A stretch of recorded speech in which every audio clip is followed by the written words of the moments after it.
Ni Dhenashara, Addis Ababa, Juba, Djibouti, Kampala, Dar es Salaam na hapa Nairobi. Katika visiwa vya Ngazija na Ushelisheli ni saa 1 usiku. Eneo la maziwa makuu, Rwanda, Burundi na DRC ni saa 11 jioni. Lilongwe, Lusaka, Johannesburg na Gaborone vile vile saa 11 jioni. Hii ndio Afrika Mashariki na mimi ni Wellington Nyongesa. Kumbuka kipindi hiki leo kimerekodiwa katika makao makuu ya Umoja wa Mataifa kuhusu mazingira UNEP katika mtaa wa Gigiri jijini Nairobi. Hebu tupate vidokezo. So far so good. What that shows even now preliminarily is that the ANC is declining while we're showing increase, which I think is a good thing. Chama kilichokomesha ubaguzi wa rangi nchini Afrika Kusini sasa chapoteza jimbo la Cape Town uchaguzini. Je, ANC yaanza kupoteza mvuto? Salva Kiir sasa wafuta kazi mawaziri wa upande wa Riek Machar, huku Umoja wa Mataifa ukisisitiza kuwepo heshima kwa mkataba uliosainiwa nchini Ethiopia. Mji mkuu wa kisiasa na wa kiserikali kwa Tanzania ni Dodoma, kwa si jambo jipya. Magufuli sasa aidhinisha mpango wa kuhamisha serikali kutoka Dar es Salaam hadi Dodoma. Je, ni kutimiza ndoto za Mwalimu Julius Kambarage Nyerere? Kwenye maisha Afrika, raia wa kijijini asiyekuwa na kisomo atengeneza gari lake, hata ana ndoto ya kujenga mengi zaidi na kuyauza nje nchi ya Tanzania.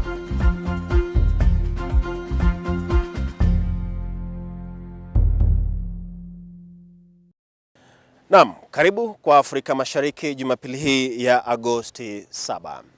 Swala la Sudan Kusini ndilo litaanzisha kipindi hiki kwa leo. Kwamba wiki iliyomalizika, Rais Salva Kiir amewafuta kazi mawaziri wote wa upande wa Riek Machar. Hatua hiyo imeibua hofu ulimwenguni na barani Afrika kwamba huenda ikapalilia zogo hilo likachemka na kuwa mapigano ya wenyewe kwa wenyewe. Kijana chap Francis Mtalaki amerejea kutoka likizo na sasa analikunjua jamvi la Afrika Mashariki kwa taarifa hiyo. Baada ya Daktari Riek Machar kutoweka hivyo kupisha hatua ya Rais Salva Kiir kumteua Taban Deng kama makamu wake wa kwanza, Kiir mapema wiki hii ameamua kusafisha baraza lake la mawaziri kwa kuwapiga kalamu mawaziri 6 ambao waliteuliwa na Daktari Riek Machar. Mawaziri hao walikuwa katika serikali ya Umoja wa Taifa kufuatia mkataba uliositisha zogo lililoanza mwaka 2013. Sudan Kusini, taifa changa zaidi barani Afrika na ulimwenguni kote, limekuwa likikumbwa na vita kwa muda sasa, huku kila juhudi zilizofanywa na muungano wa IGAD na ule wa bara Afrika zikigonga mwamba. Mawaziri waliotimuliwa ni wale kutoka Wizara ya Usalama wa Ndani, Wizara ya Mafuta, Elimu ya Juu, Leba, Wizara ya Maji pamoja na ile ya Ardhi na Ujenzi. Hatua hii imetajwa kama njia moja ya kujaribu kuleta umoja kati ya baraza la mawaziri kwa kuondoa wale ambao wanaegemea upande wa Riek Machar. It is time the guns went silent. It is time you as leaders fulfilled the mandate that the people of South Sudan expected. Jumanne, waziri wa kilimo Lam Akol alijiuzulu kwa kile alichodai kuwa Rais Salva Kiir kukiuka mkataba kwa kumteua Taban Deng kama makamu wake wa kwanza. Alisema hatua hiyo ni kinyume cha mkataba uliotiwa sahihi nchini Ethiopia ambao ulionekana kutuliza hali. Ili kutonesha kidonda hata zaidi, Kiir aliamua kumtuma makamu wake aliyemteua mwenyewe kuhudhuria kongamano la wanachama wa muungano wa IGAD. Hata hivyo, kikozo kikuu ni kuwa taarifa za kuaminika zimedai kuwa Deng na kundi lake huenda wasikubaliwe katika kongamano hilo, ambalo kitakachozungumzwa sana ni kuhusu taifa hili changa linaloonekana kuwa na homa ya mapigano. Kongamano hilo litafanyika Addis Ababa, Uhabeshi. Any political appointments need to be consistent with the provisions outlined in the peace agreement. Riek Machar wiki hii ametoa taarifa kilaumu jamii ya kimataifa na waliohusika sana kwa mapigano kusitishwa, akisema kuwa hawajakuwa mstari wa mbele kuona kuwa mkataba huo umetekelezwa. Mataifa anayoyalaumu ni Ethiopia, Uganda, Kenya na yale yaliyoko katika mwavuli wa IGAD. Kinachosubiriwa sasa ni iwapo kongamano la IGAD litafikiana nini kuhusiana na kuingia mafichoni kwa Riek Machar na Kiir kuamua kumteua Taban Deng kama makamu wake wa rais. Francis Mtalaki, KTN News, Afrika Mashariki. Awali, mwanahabari mashuhuri wa KTN Jeff Koinange alizuru nchini Sudan Kusini, mjini Juba, katika ikulu ya rais, ambapo alifanya mazungumzo na Salva Kiir. Kiir kwenye mazungumzo hayo alikanusha kuwa na hila zozote dhidi ya aliyekuwa makamu wake wa kwanza Riek Machar. Kwenye mazungumzo hayo, Kiir anasema kwamba Riek Machar alikuwa amealikwa katika ikulu ya rais na akawasili akiwa amejihami kwa bastola yake. I took him from here. So you brought him here?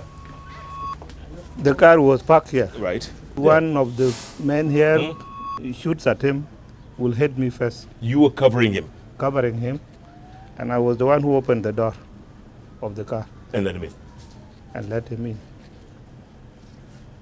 So, that is how it happened. Do you ever fear for your life, Mr. President? Are you ever afraid? We can walk a little. Is it raining still? Do you ever... Look, it's okay. Do you ever fear for your life? Are you ever afraid? I know you have bodyguards all over and very loyal men, but... I'm a human being. Right. And I can be afraid. Does anything bother you? Do you ever get... As I told you, I'm a human being. Yes. There are instances that you can forget your own self. Of course. Of course. And address the situation that you are in. Yes. And there are instances that you would want to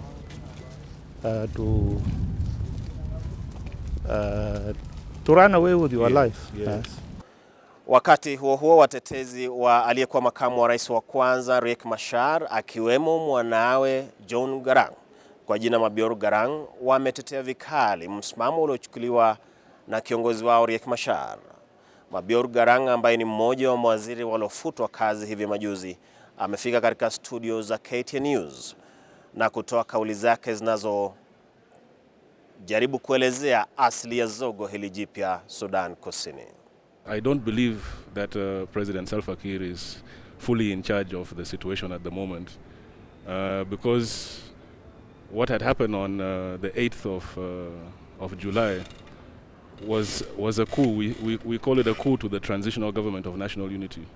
And as our chairman had said, that both of them were the target of, might have been the target of an assassination. We don't want to speculate too much about the details because the AU has ordered a commission of inquiry into finding out what actually happened that day. So for anybody to come up with a story of what happened that day is kind of like preempting the investigation of this.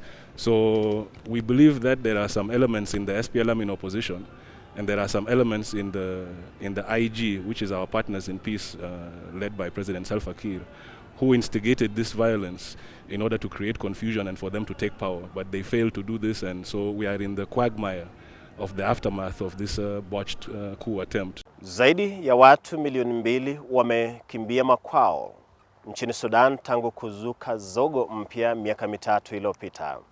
Kwa mjibu wa naibu katibu mkuu wa Umoja wa Mataifa anayeshughulikia masuala ya kibinadamu Stephen O'Brien, zogo mpya ambalo limevunja mkataba uliosainiwa nchini Ethiopia limeongeza idadi ya watu waliokimbia makwao katika taifa hilo la Sudan Kusini. Hebu tupate kauli za O'Brien. Shock and dismay at the appalling reports of violations committed against civilians during fighting in recent months, including here in Juba. In particular, I condemned the heinous acts of sexual violence carried out against women and girls, including by members of the armed forces. Yesterday, I traveled to Wau and Awil, where I was able to meet with displaced and severely food insecure people and to hear firsthand the stories of their plight. Women in Wau told me how they were attacked and displaced multiple times. I spoke personally with 3 courageous women who told me how women and girls were raped and men and boys were killed, abducted, or prevented from seeking protection. They told me that they need security to continue their lives. People are not just fleeing their homes because they need food, shelter, or medical care and school for their children. They are fleeing through fear for their lives, just as you or I would if faced with the same hideous threat. We must protect them, and we must save their lives with food, water, medical care and shelter. Hebu sasa tuyaache masuala ya Sudan Kusini tuelekee katika eneo la Maziwa Makuu. Kwamba siku chache baada ya kurejea nyumbani, kiongozi wa upinzani wa Jamhuri ya Kidemokrasia ya Kongo Etienne Tshisekedi amehutubia mkutano wa wafuasi wake katika mji mkuu wa nchi hiyo Kinshasa. Hotuba yake ilizingatia sana umuhimu wa kufanyika uchaguzi mwezi Novemba mwaka huu jinsi inavyotarajiwa na wengi. Aidha, kurejea kwa Tshisekedi kumefufua imani ya wakosoaji wa Rais Joseph Kabila na kutoa shinikizo kwamba aandae uchaguzi huo ili kuwe na mabadiliko serikalini. Kijana mtulivu Mark Namaso amekuwa akifuatilia swala hilo na sasa anaarifu. Kigogo wa upinzani nchini Kongo DRC Etienne Tshisekedi akiwasili Kinshasa baada ya zaidi ya miaka miwili ughaibuni alikosaka matibabu. Ujio wake umefufua matumaini ya kuanzishwa umoja wa upinzani dhidi ya Rais Joseph Kabila. Licha ya kuhudumu mihula miwili, kigezo cha juu zaidi kwa mujibu wa katiba ya nchi hiyo, Kabila amepiga vita muungano wa upinzani. Gavana wa zamani wa Katanga alionekana kuwa na umaarufu wa kutosha kumpiku yeyote debeni, akitimuliwa kwa vitoza machozi na kisha kuhukumiwa miaka 3 gerezani. Hukumu yake alikiri mmoja wa majaji husika, Chantal Ramazani, aliyemafichoni sasa, ni ya kusingiziwa. Naye Tshisekedi kwa kuandaa mkutano mkubwa jijini Kinshasa kwa jina Rassemblement au kujipanga tena Julai 31, ameinua matumaini ya upinzani kumkabili Kabila tena mwezi Disemba. Ingawa Tshisekedi ni mkongwe wa miaka 83, mkono wake wa tajriba bado unahisiwa nchini humo. Anasemekana kukutana na Katumbi jijini Brussels, Ubelgiji, kwa kile kinachoonekana kama kujiandaa sawasawa kwa uchaguzi. Naye Katumbi akisisitiza azimio lake la kuwania urais bado lipo, hata ikimbidi kukaidi kifungo jela. I'm going back to Congo. I've got a fight, a peaceful fight for our country to have the first peaceful transition. I'm going back. I'm not scared about anything. I didn't do anything wrong. Katumbi ana umri wa miaka 51 na ni kijana akilinganishwa na Tshisekedi aliyefahamika sana enzi za kiongozi wa kiimla Mobutu Sese Seko kama kinara wa upinzani, kabla ya Laurent Kabila kutoa uongozi na kisha mwanawe Joseph Kabila kumrithi. Lakini Joseph Kabila ameonekana kuwa kizingiti kwa demokrasia.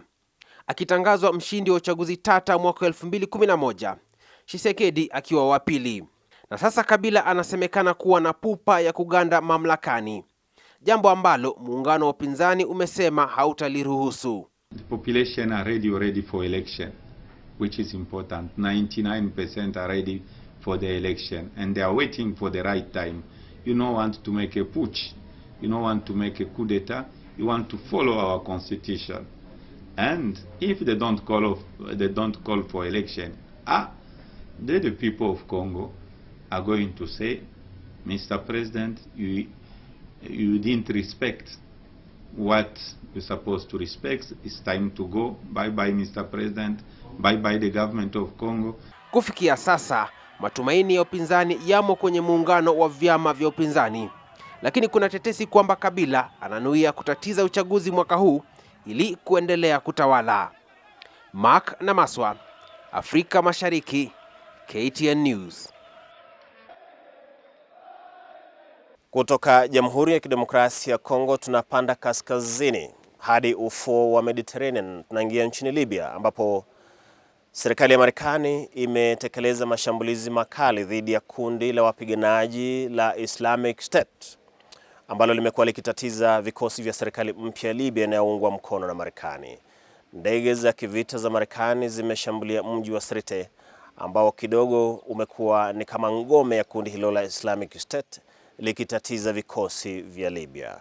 Kijana shupavu Lofty Matambo wiki hii tena anaarifu kuhusu masuala hayo ya Libya. Taharuki na sintofahamu imetanda, ishara ya uzito wa makombora ya mashambulizi yaliyotekelezwa na wanajeshi wa Marekani katika ngome za wanamgambo wa dini ya Kiislamu mjini Sirte, Libya. Mashambulizi haya yalitekelezwa mnamo tarehe 2 Agosti na habari kutoka Pentagon ziliarifu bila majuto. The United States conducted precision airstrikes against ISIL. Leo serikali ya muungano wa Libya pamoja na majeshi ya Marekani yameshambulia ngome za wanamgambo wa ISIS ili kuwashinda katika mji wa Sirte. Mashambulizi hayo yaliruhusiwa na utawala wa Libya na yanawiana na shughuli za Marekani za kupambana na ugaidi tukishirikiana na wenyeji. ISIL by working with capable and motivated local partners.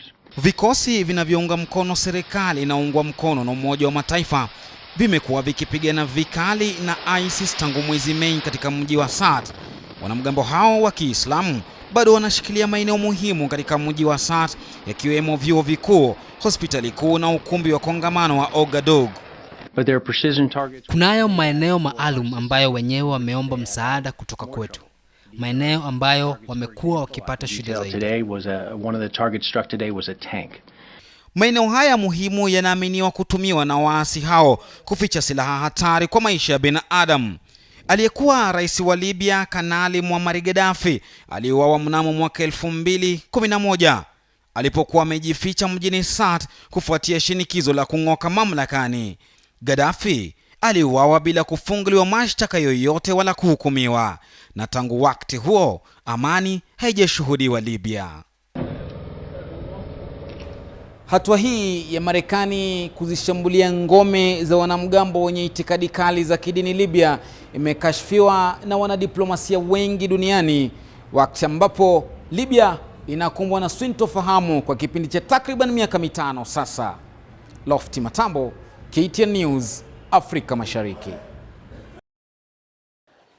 Wakati huo huo, kusini ya Libya, yani nchini Nigeria, kumezuka zogo la uongozi wa kundi la Boko Haram linalofungamana na magaidi wa kimataifa wa Islamic State. Kiongozi wa sasa wa Boko Haram, Abubakar Shekau, amesema yeye ndiye kiongozi hasa wa Boko Haram inayotatiza serikali ya Nigeria na wala sio Abu Musab el-Banawi aliyedaiwa kutangazwa na Islamic State kuwa ndiye kiongozi wa Boko Haram.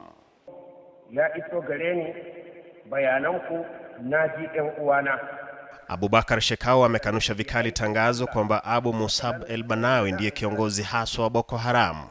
Kupitia tangazo lilorekodiwa la dakika 10 kwa lugha ya Kiarabu na Kihausa, Shekau ametoa ishara za kutenga kundi la Boko Haram na Islamic State.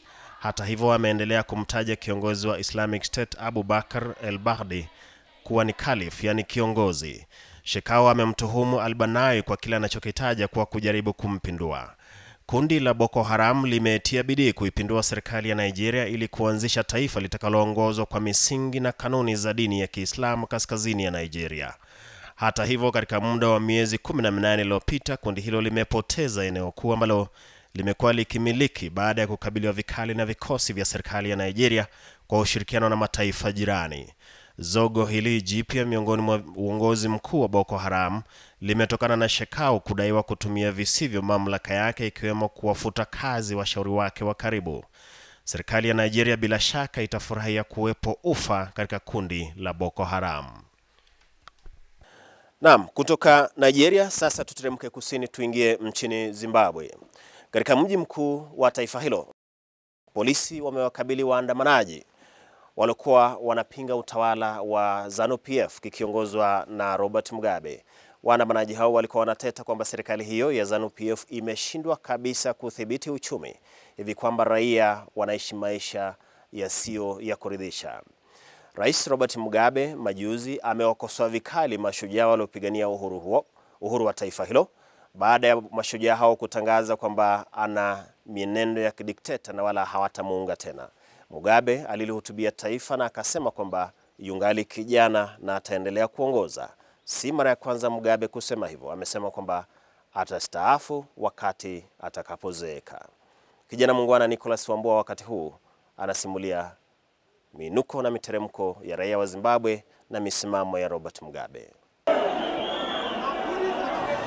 Maelfu ya raia walijitosa barabarani jijini Harare kulalamikia uongozi wa rais wa taifa la Zimbabwe Robert Mugabe, wakimtaka kuondoka mamlakani.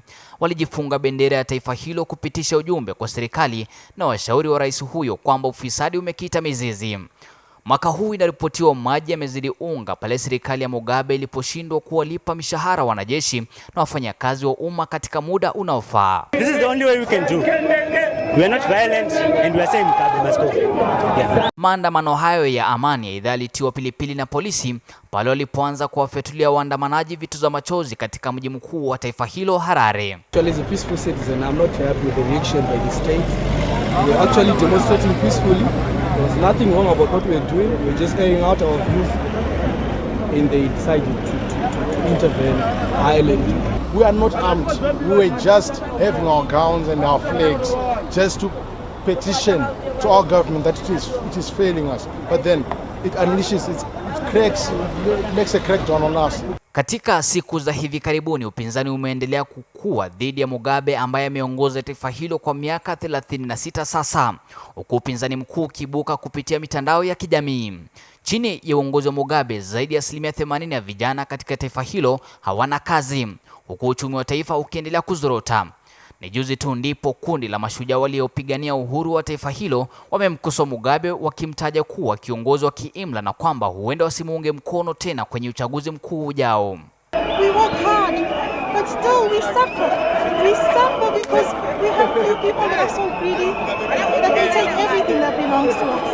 We're demonstrating against the bond notes. We don't want the bond notes because it actually will lead to further corruption and total devaluation of the currency. Sasa Mugabe ametisha kuwafunza adabu walioongoza maandamano hayo. Uchaguzi mkuu wa Zimbabwe ukiwa unafanyika mwaka 2018, Mugabe tayari ametangaza kuwa atawania kiti cha urais huku akiwa ameongoza kwa miaka 38. Lakini wakuu katika chama chake tayari wanapinga hatua hiyo. Jumatano wiki hii viongozi wanne walikamatwa kwa misingi ya kubeza uongozi wa Mugabe kisha kuachiliwa kwa dhamana shilingi $300 au 30,000 pesa taslim za Kenya. Mugabe amesema kuwa hata banduka mamlakani hivi karibuni licha wito kutoka mashirika tofauti. Nicholas Mbua, Afrika Mashariki, KTN News. Kutoka Lusaka sasa tupande kaskazini tuingie nchini Tanzania. Dr. John Pombe Magufuli, rais wa Tanzania, amekuwa akifanya maamuzi ambayo huenda yakaweka jina lake kwenye vitabu vya kumbukumbu kuliko watangulizi wake, isipokuwa mwanzilishi wa taifa hilo Mwalimu Julius Kambarage Nyerere. Wiki iliyomalizika, Dr. Magufuli ametoa kauli ambayo inatekeleza mojawapo ya mpango mkuu sana ulioanzishwa na mwanzilishi wa taifa hilo Mwalimu Julius Kambarage Nyerere. Mpango huo ulikuwa ni kuondoa makao makuu ya serikali ya Tanzania jijini Dar es Salaam na kuyapeleka Dodoma. Mwakilishi wetu wa Tanzania kwa desturi amekuwa Rajabu Hassan, sasa anasimulia kuhusu suala hilo na pia kupata hisia za raia wa Tanzania kulihusu. Askari huyu Mwafrika katika sare ya jeshi la kale la kikoloni amekuwa ishara na utambulisho wa Dar es Salaam, mji wa kibiashara na eneo la ofisi nyingi na kuu za serikali. Watanzania kutoka mikoa karibia yote wanatamani kufika au ni lazima kufika Dar es Salaam kupata huduma za kiofisi na hata kutalii. Ndani ya muhula wa kwanza wa uongozi wa Rais Magufuli, huenda sifa Dar es Salaam ikabadilika kabisa. Rais ameamuru ofisi muhimu za serikali zilizopo Dar es Salaam kuhamia Dodoma mapema iwezekanavyo. Nimesimama katika moja ya mitaa ya mji wa Dar es Salaam ambapo ofisi nyingi za serikali ziko hapa. Lakini miaka michache ijayo, ofisi karibu zote zitahamia mjini Dodoma, katikati ya nchi, ambapo safari hii ilianza tangu mwaka 1973. Uamuzi wa serikali kuhamia Dodoma ni uamuzi ulioacha vinywa wazi baadhi ya wana Dar es Salaam, na wengine walitegemea hilo kutokea, japo hawakujua ingekuwa mwaka huu. Ina maana itakuwa serikali wamekaa, wamechunguza na wameona kuna vitu ambavyo ni muhimu na inapaswa serikali ikahamishiwa Dodoma. Kwa hiyo ili swala mimi nalipa mkono serikali na naweza nikasema kwamba hongera sana serikali yetu ya Tanzania. Kwa sababu hili jambo lilikuwepo toka enzi za baba wa taifa. Kwa sababu haya mambo yanahitaji maandalizi na maandalizi ni fedha. Na wananchi bado tuna mahitaji mengi. Ukija kucheki sasa hivi tu watu wanalalamika mtaani, mzunguko wa fedha umekuwa mgumu, baadhi ya bidhaa zimepanda bei, na serikali inaongeza mambo mengine tena, na hayo mambo yanahitaji fedha. Kwa hiyo tunaona upande fulani serikali imekurupuka, kwa sababu sisi kama raia tunazidi kuwa na wakati mgumu. Ofisi ambazo hazina wajibu wa kukaa hapa ziende kule, lakini Ikulu mimi kwa maoni yangu ibaki hapa hapa. Julius Paulo anaendesha bodaboda mjini hapa. Wateja wake ni watumishi wa serikali na daima huwapeleka ofisini na kuwarudisha majumbani. Mtaasirika sana, manake nilikuwa nabeba viongozi wengi kuwapeleka posta, kuwapeleka Liako, lakini kuhusiana na maoni ya serikali ni lazima serikali iondoke ya Mebo Dodoma. Umeona? Dodoma, mji wa wakazi zaidi ya milioni 2 katika eneo la kilomita za mraba 1041 katikati ya Tanzania, na umekuwa makao makuu ya serikali tangu mwaka 1973. Na mpango wa serikali kuhamia huko ulikuwepo tangu wakati huo, lakini utekelezwaji ulikwama kwa zaidi ya miaka 40. Kwa miaka ya mwanzo itakuwa tabu kidogo, lakini mbele ya safari watu watazoea na itakuwa ni jambo la kawaida. Lakini nadhani dunia nzima inajua kwamba mji mkuu wa kisiasa na wa kiserikali kwa Tanzania ni Dodoma. Kwa si jambo jipya, isipokuwa nadhani itasaidia kuifanya Dar es Salaam ipumue, lakini vile vile kufanya Dodoma na mikoa ya jirani ianze kuchangamka zaidi, na kuitoa Dar es Salaam kwamba ni sehemu pekee ambayo ni jicho la nchi. Nadhani ni uamuzi ambao ni sahihi, maadamu utatekelezwa vizuri. Tayari Waziri Mkuu Kassim Majaliwa ametamka kuwa ofisi yake itahamia Dodoma mwezi Septemba mwaka huu. Rajabu Hassan, KTN News, Afrika Mashariki, Dar es Salaam, Tanzania.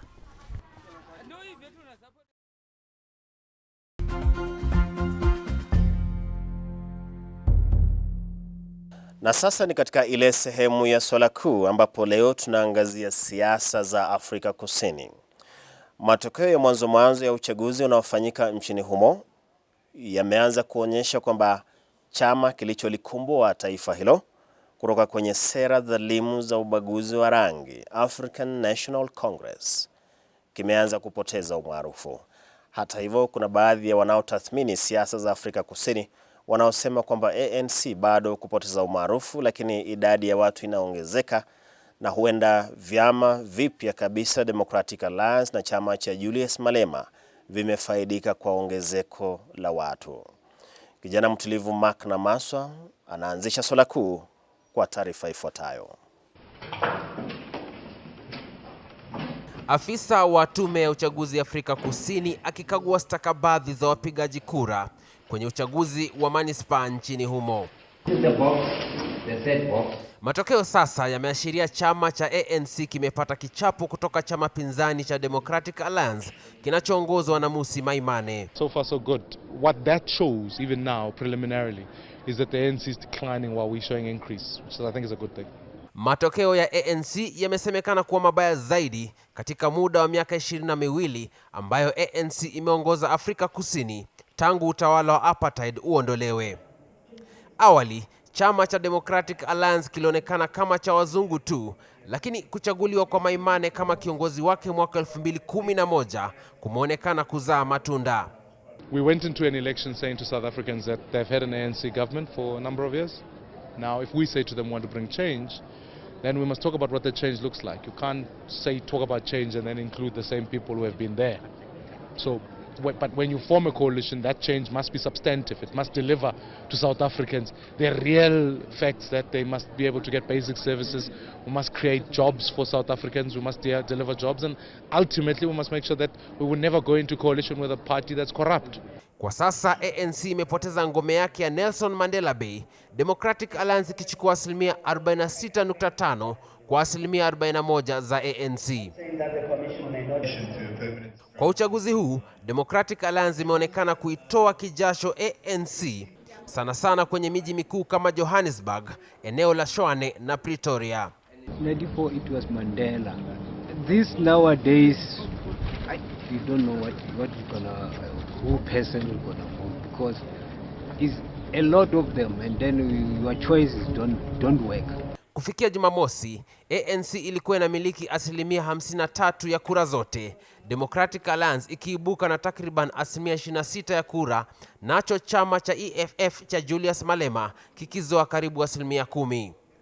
Wafuasi wengi wa Democratic Alliance wanasemekana kuwa Waafrika weusi wenye mapato ya kadri mijini wakijumuika na wazungu. Nao wafuasi wa EFF wakiwa Waafrika wafanyakazi wa tabaka la chini wanaosikia usemi tata wa Malema ambao wakati mwingine huwa ya uchochezi dhidi ya wazungu. Mojawapo ya sababu kuu za kudidimia kwa ANC ni sakata za ufisadi za Rais Jacob Zuma ambazo Waafrika wengi wa Afrika Kusini wanaonekana kuchoshwa nazo. Naibu kiongozi wa ANC Cyril Ramaphosa naye ameahidi kurekebisha mambo. Ingawa ANC imezoa zaidi ya 50% ya kura zote zilizopigwa, mwamko mpya wa Democratic Alliance huenda ukaashiria mwanzo wa mwisho wa vyama vikongwe barani Afrika kama ANC. Mark Namaswa, Afrika Mashariki, KTN News. Je, waweza kusema kwamba ni harakati za chama cha upinzani cha Economic Freedom Fighters kinachoongozwa na Julius Malema na kingine cha Democratic Alliance ndizo zimeipunguzia ANC umaarufu, au labda ni njia anazotumia kuongoza ama mbinu za kiongozi wa Afrika Kusini Jacob Zuma? Ili kupata ufafanuzi wa swala hilo, kijana shupavu Lofty Matambo amezungumza na mjuzi wa masuala ya Afrika na vile vile ya kimataifa Henry Maina. Na shukran sana bwana Wellington Nyongesa. Niko naye Henry Maina katika swala kuu. Mtazamaji, leo tunajadili uongozi wa Afrika Kusini, chama tawala ANC, na vile vile uongozi wake Jacob Zuma, rais wa nchi ile. Tujadili mambo yako namna gani kule. Karibu sana bwana Henry, labda umpashe mtazamaji na utuchambulie kidogo uongozi wa Afrika Kusini. Katika kura ya maoni ya hivi majuzi imeonyesha kwamba katika maeneo mengi, majimbo mengi, ANC imeanza kupoteza na kukiweka chama tawala kile katika 60%, tofauti na awali ambapo ilikuwa inaongoza kwa 70, 80. Kwa nini hali iwe namna hii? Nafikiria mara kwa mara utaelewa kuwa demokrasia ni zana ambayo ina changamoto zaidi. Mara kiongozi anapopewa mamlaka kwa kushinda uchaguzi, yeye hubaki pengine atafanya maamuzi fulani bila kuwahusisha wanachama ama viongozi wengine, huku akidai kuwa ni yeye aliyepewa mamlaka, si mtu mwingine yoyote. Sasa tunavyoona kule Afrika Kusini, nafikiria rais alianza kufanya mambo fulani ambayo wengi wa wanachama hawangeyaunga mkono. Pili, kukawa na mabadiliko hata serikalini. Mabadiliko alipomtoa yule waziri wa pesa aliyekuwa na umaarufu zaidi, kisha akamteua mwingine. Kwa siku 3 ama siku 4 alikuwa amebadilisha waliochukua nyadhifa hiyo mara 3 na ukawa uchumi wa nchi umedorora zaidi mpaka akamrudisha yule aliyekuwa na uzoefu zaidi. 3, kukawa na hili jambo la ufisadi na ubadhirifu wa mali ya umma ambao tuliambiwa alienda kurekebisha pengine boma lake ili kuwe na misingi ya usalama zaidi, lakini kukawa wametengeneza zizi lake la ng'ombe, wametengeneza mahali pa kuogelea. Walipopewa uwezo sasa wa kutoa maoni yao katika uchaguzi, tunaona katika maeneo fulani ambapo chama hiki cha ANC kimekuwa na umaarufu sana, umaarufu wao umeshuka sana. Naam, ukiangalia labda uongozi wake Jacob Zuma, tofauti iko wapi kati yake na watangulizi wake akina Thabo Mbeki, akina Nelson Mandela, ambao mbali na kupendwa chama pia hao wenyewe walikuwa wanaenziwa mno? Nafikiria wale walikuwa ni viongozi wenye walikuwa moja, walikuwa ni wasomi. Zuma alikuwa ni mtu hakupata nafasi ya kusoma kwa vile alikuwa kwenye harakati za ukombozi haswa. Sasa yeye ana umaarufu wa kuwaleta kwa pamoja watu wanyonge, lakini hana umaarufu wa kisomi ama uongozi. Tutasema sasa hiyo ndio tofauti ya kwanza. Tofauti ya pili, yeye amejaribu kuendeleza sera walizozianza wale. pasipo na ustadi na uweledi waliokuwa nao. Sasa kuna kwingine amefanya vizuri sana. Pengine ukiangalia utakuta sheria ama mifumo yake ya kuendeleza miundo msingi ya usafiri. Siku hizi tuna pengine gari la moshi ambalo ni la faraha sana ulimwenguni, liko nchini South Africa. Barabara zao zimeimarika sana, lakini katika umaarufu wa kuwaleta viongozi wengine pamoja, nafikiria hilo limempa changamoto zaidi. Mfano wa Afrika Kusini na labda nchi zingine za Afrika na Afrika Mashariki, raia hupigia kura kiongozi ama ni chama? Bado nafikiria vyama tanzu vya ukombozi, watu hupigia chama, hawapigii kiongozi. Afrika Kusini tutakumbuka ndio Mandela alikuwa na umaarufu zaidi. Sasa yeye pia akaongeza umaarufu wa chama. Nyerere alikuwa na umaarufu, yeye akaongeza umaarufu wa TANU na CCM. Kenyatta alikuwa na umaarufu, akaongezea KANU umaarufu. Lakini kwa muda baada ya kizazi cha kwanza pengine cha kura, kizazi cha pili, watu wanaanza kuangalia ni nani ndio kiongozi. Tukumbuke ZANU-PF Zimbabwe, SWAPO. Waona, hizi ni vyama tanzu vilizosaidia nchi kunyakua uhuru. Sasa watu bado wanafanya uchaguzi kwa misingi ya chama, si eti ni nani kiongozi. Kwa vile ukiangalia yule Memusi, kiongozi wa DA, yule ni kijana mchanga, pia maarufu sana. Akiongea pengine utafikiria ni kina wale Walter Sisulu wa kitambo wanavyoongea, ana umaarufu zaidi. Naam, je, unahisi labda baada ya kipindi hiki shinikizo zote hizi kutokana na tuhuma zake, kutuhumiwa kwamba ametumia fedha za umma kujijengea majumba ya kifahari, tuhuma za kuzalisha wasichana na wanawake mbalimbali nje ya ndoa yake, sasa hivi nafikiria kuna mtoto wa 20 ambaye anasemekana alimpata katika maeneo na mazingira tata, mengine ameyakubali Rais Zuma, lakini katika haya yote ni kwa nini chama chake labda hakijajitokeza kabisa ANC labda kumwambia bwana tulia, wengine waongoze, manake chama unakihatarisha? Chama kina changamoto zaidi, lakini nafikiria ujue kuwa chama na sheria zao msingi hazimkubali kusimama kura tena.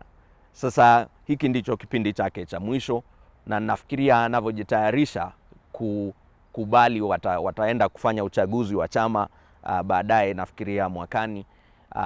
Alafu sasa watajua ni nani ndiye kiongozi wa chama. Anakihatarisha chama?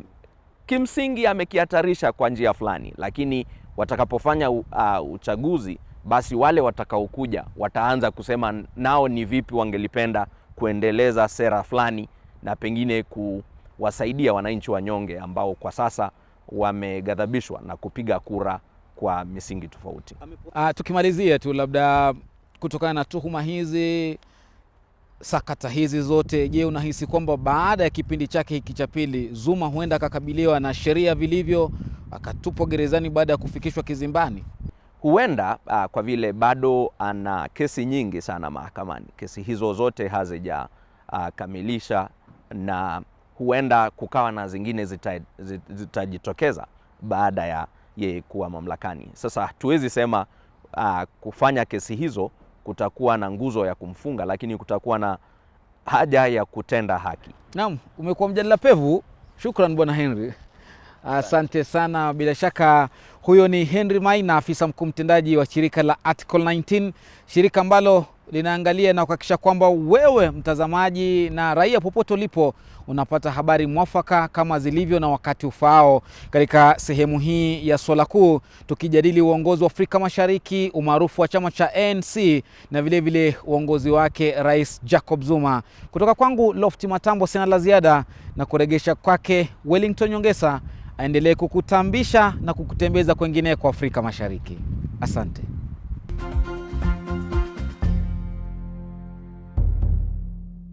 Naam, asante sana Lofty Matambo kwa mahojiano hayo ya kina yaliyochanganua kwa undani siasa za Afrika Kusini. Tuingie nchini Kenya sasa, ambapo shinikizo za upinzani dhidi ya tume ya uchaguzi nchini humo zimeanza kuzaa matunda. Wiki iliyomalizika, makamishna wa tume hiyo wamesema wako radhi kujiuzulu iwapo hatua hiyo itahakikisha uwiano wa kisiasa nchini na uchaguzi wenye amani. Kijana mgeni kwenye kikosi cha KTN Jeff Kirui amekuwa akifuatilia swala la IEBC kwa muda na sasa anaarifu. Baada ya mvutano uliochukua sura tofauti nchini Kenya, si maandamano, si cheche za maneno miongoni mwa wanasiasa, hatimaye mwafaka wa zogo la IEBC ulipata mwanga mbele ya kamati ya pamoja ya mabunge makuu, seneti na bunge la taifa. The Joint Parliamentary Select Committee,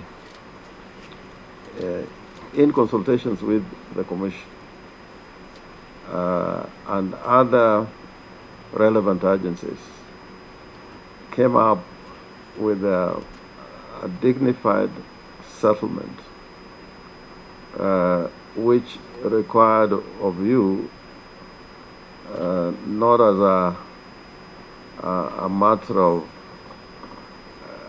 mandatory requirement, but as a matter of choice on your part, to come up with that agreement with terms and conditions which was acceptable to not just you but all other players. From the Commission on Administrative Justice, the Office of the Ombudsman, and if you allow me to read what they told us so that you can respond. IEBC commissioners should be encouraged to voluntarily and honorably leave office, to enable appointment of their successors in good time, to prepare for the 2017 general elections. Again, since this will not be a count of removal for misconduct, their full benefits will be secured as if they had served their full term. Makamishna kwa pamoja waliafikia hoja ya kujiondoa afisini iwapo watafidiwa hasara ya kupoteza kazi, hasa kwa kuwa wangali na zaidi ya mwaka mmoja kuhudumu kwa mujibu wa mkataba uliowaajiri.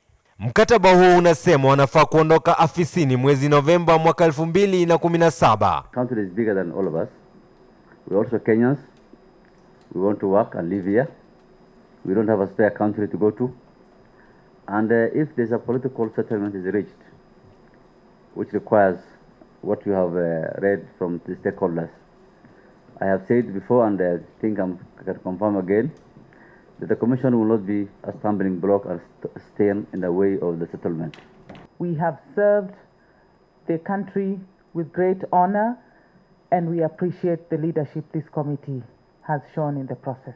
It's very difficult for somebody to say that you're voluntarily vacating office in the interest of the country. Many Kenyans will die trying to fight to remain in their positions. So allow me to thank you most sincerely for sacrificing for this country so that we can have a peaceful, free and fair elections in August 2017. Mpango wa kuwafidia utagharimu serikali takriban jumla ya shilingi milioni 200. Hii ni kwa mujibu wa waziri wa fedha Henry Rotich. We do have contingency funds available for such kind of unforeseen expenditures. Kamati hiyo inayoongozwa na seneta wa Siaya James Orengo na mwenzake wa Meru Kiraitu Murungi sasa imeelekeza mikutano yao nje ya jiji la Nairobi kuyaweka pamoja mawazo yao na kutayarisha ripoti yao kabla ya makataa yao kukamilika Ijumaa juma hili mpya. After this, the committee will retreat together with our experts, the rapporteurs and secretariat to go and shift through all the materials that have been given to us. Makamishna hawa wa IEBC kuelezea nia kujiondoa afisini tayari kumezua kizungumkuti, utata ukiwa mbinu itakayotumika kuwachagua wengine. Muungano wa upinzani unapendekeza shughuli hiyo iongozwe na vyama vya siasa, huku upande wa serikali ukisisitiza kuwa sharti washikadau kutoka sekta mbalimbali wahusishwe. I don't think it hurts this country at our level to allow both sides to be equally represented in this commission. Then agree on a chairman, and then agree on the modus operandi. Perhaps you get 2 people from government, nominated by government, 2 people nominated by the opposition, and then 2 people from the religious community. Of course, I do believe that all Kenyans trust their religious people. And then perhaps 1 more person from the business community, such that we have 7 people. I suggest it's important we have a public service commission, which is an institution, a Kenyan institution, which can cater for everybody. Wandani wa chama tawala nchini Kenya Jubilee wanadai kuwa iwapo shughuli itaachiwa wanasiasa pekee, huenda ikachukua muda zaidi, ikizingatiwa miezi 12 imesalia kabla ya uchaguzi mkuu ujao. We should as much as possible delink the process from politics. Because once we bring in politics, then the entire process becomes a little bit difficult. And the issue that we have ahead of us is a credible election. The Kenyans who are so partisan are the so-called professionals, the so-called religious leaders. What I'm saying, this is a political problem. Sort it out politically. And I think the Kiraitu Orengo Committee must give us a peaceful way out. Kamati ya masuala ya haki na sheria katika bunge la taifa la Kenya kwenye mswada wake imependekeza kwamba serikali na upinzani ipendekeze watu 2 kila upande, kisha tume ya huduma kwa umma ichukue nafasi 3 zinazosalia. What we must have is a situation where there's a multi-agency panel. You have, even if political parties were to nominate, it could only be 1 person. But let others be nominated by the religious societies, the professional bodies, civil society, so that there's a multi-agency panel that reflects, some level of independence. Macho yote sasa yanaelekezwa kwa kamati hii ya pamoja kuhusu IEBC ambayo inatarajiwa kuwasilisha ripoti yake bungeni wiki ijayo iidhinishwe.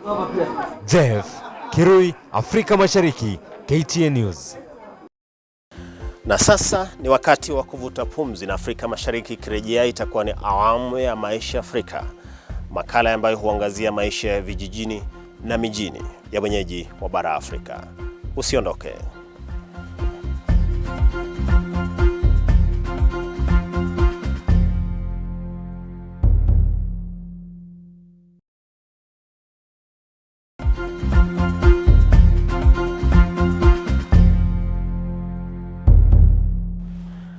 Naam, karibu tena kwa Afrika Mashariki kwenye makala maalum ya maisha ya Afrika. Historia ya ulimwengu imenakili kwamba ndugu wawili, Wilbur na Orville Wright, waliotengeneza injini ya ndege hawakuwa na kisomo kilichozidi shule ya upili. Licha hiyo, waliandaa injini ya ndege wakati ambapo wasomi na wataalamu wa uhandisi walikuwa wametangaza kwamba mwanadamu hatawahi kutengeneza kifaa kitakachoweza kupaa angani. Kisa kimoja nchini Tanzania cha jamaa mmoja asiye na kisomo cha juu kimetekeleza mojawapo ya hadithi hizo. Jamaa huyo asiye na kisomo cha juu anasema kwamba hakusoma katu, ametengeneza gari lake mwenyewe. Mwakilishi wetu wa Tanzania Rajabu Hassan alimtembelea na kuandaa taarifa ifuatayo. Spana katika mikono imara na namna ya kukaza na kulegeza vyuma hivi inahitaji ustadi. Jacob Julius almaarufu Kapalata kauvaa uso wa kazi. Hana elimu sana darasani, lakini kafanya kubwa kuliko. Ameunda gari lake mwenyewe. Lakini sasa sikuweza kupata bahati ya kusoma. Nina ndugu yangu mmoja ambaye alikuwa akisoma shule. Nikawa nimemconvince kwamba aweze kunifundisha kusoma. Akawa amekubali, lakini ananiambia lakini sio kwamba kiharaka haraka vile unavyotaka wewe. Lakini gari hili ubunifu wa kijana Mtanzania linaitwa Kapalata, ikiwa ni jina la mbunifu wa gari hili. Na hii ni njia mojawapo inayoonyesha kwamba Afrika Mashariki inazidi kusonga mbele katika sayansi na teknolojia.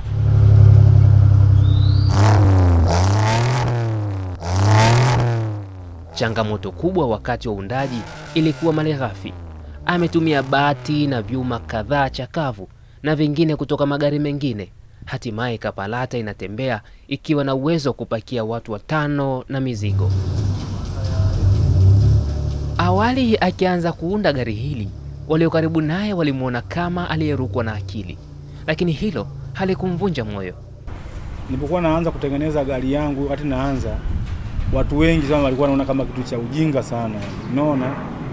Kwa sasa ile ilitaka kunikalisha tamaa, lakini nikaona kwamba kusudio langu nataka litimie, yani vile vile hata kama kwa niko lazima nibadilishe matumizi nyumbani kama hata ya mambo ya chakula, lakini nihakikishe kwamba huku malengo yanatimia yani. Kwa hiyo kuna bajeti baadhi nilizipunguza ili kuwezesha malengo yangu yaweze kutimia. Gari hili limegharimu zaidi ya milioni 15 kwa pesa ya Tanzania. Na Kapalata anasema huu ni mwanzo tu. Malengo yangu ni kuwa na kampuni kubwa Tanzania ambayo itaweza kutengeneza magari na ambayo itasababisha Watanzania wengi kupata ajira, ikiwemo kama wanafunzi wanaotoka VETA na kumaliza shule wanakuwa hawana ajira.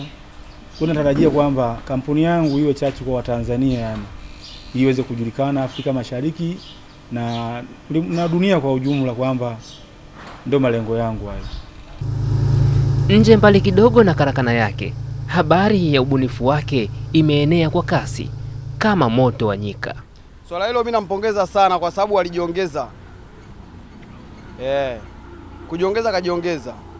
Na ili serikali ingeongeza juhudi ikamongezea bidii, angefika mbali zaidi. Angeweza hata kutengeneza helikopta. Ya kimtazamo wangu mimi naona kama vijana wakiwezeshwa na serikali tunaweza tukafika mbali, kwa sababu sisi bila wao hatuwezi tukawa sisi yani. Na kikubwa ni serikali kutuangalia, kwa sababu wengi hawajasoma ndio wanaofanya kazi hizi ambazo tuko mtaani. Unaona, kwa hiyo kikubwa ni kuwezeshwa, kuangalia talenti ya mtu kweli anaifanya sawa sawa, kumwezesha. Inawezekana. Unaweza kusema Kapalata hajafanya lolote kutokana na kwamba gari liligunduliwa zaidi ya miaka 200 iliyopita, ila amejitahidi na kuonesha kuwa anaweza, japo kwa kunakili teknolojia, na kikubwa ni Afrika Mashariki kujivunia maendeleo haya na kuimarisha taasisi za utafiti na sayansi ili kukaribisha ubunifu zaidi. Rajabu Hassan, KTN News, Afrika Mashariki, Dar es Salaam, Tanzania. Kwa taarifa hiyo inayoelezea ukakamavu wa raia wa bara Afrika, tunatamatisha Afrika Mashariki Jumapili hii ya Agosti 7. Waweza kuwasiliana nasi kupitia ukurasa wetu wa Facebook Afrika Mashariki. Anwani yetu ya Twitter ni @mashariki. Hebu sasa tuwapishe wana KTN leo kwa taarifa ya habari za siku. Kumbuka kipindi hiki kimerekodiwa katika makao makuu ya shirika la Umoja wa Mataifa kuhusu mazingira UNEP jijini Nairobi. Shirika hili linasema kwamba raia yeyote aliye nchini Kenya ana uhuru wa kutembelea na kujivinjari kuanzia Jumatatu hadi Ijumaa. Kufika hapo kutoka meza ya Afrika Mashariki, mimi ni Wellington Nyongesa. Hadi Jumapili ijayo. Alamsiki.